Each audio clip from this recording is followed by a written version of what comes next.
আজকে আমার সাথে এমন কিছু হয়ে গেল যা আমি কখনো ভাবিনি।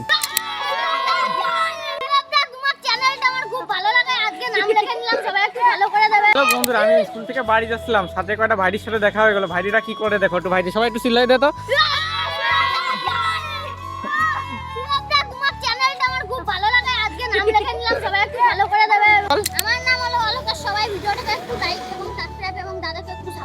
নেক্সট, আমার নাম রিয়া বিশ্বাস, আমি তোমার অনেক ফ্যান। ভগবান, আমার নাম মেঘলা ডালি। আমি বলছি একটা, আমি এই দাদার খুব বড় ফ্যান এবং সবাইকে সাপোর্ট করে দেবে এই দাদাকে। ভগবানের মতো দাদা, এই দাদাকে একটু সাপোর্ট করবে, সাবস্ক্রাইব করবে, লাইক করবে। দাদা যেন একদম সিলভার না, গোল্ডেন সবাই একটু ভিডিওটাকে ফলো করবে এবং ছেড়ে দেবে ভিডিওটা, কমেন্ট ভালো ভালো কমেন্ট করবে। Bye bye. তো দেখতে পেলে বন্ধুরা, ভাইরা কি বলে উৎসাহ করতেছে আমাদেরকে। তো আশা করি নেক্সট দিন আমরা এর থেকে ভালো ভিডিও বানানোর চেষ্টা করব। তো দেখা হচ্ছে পরের ভিডিওতে। সবাই ভালো থেকো, টাটা আজকের মতো।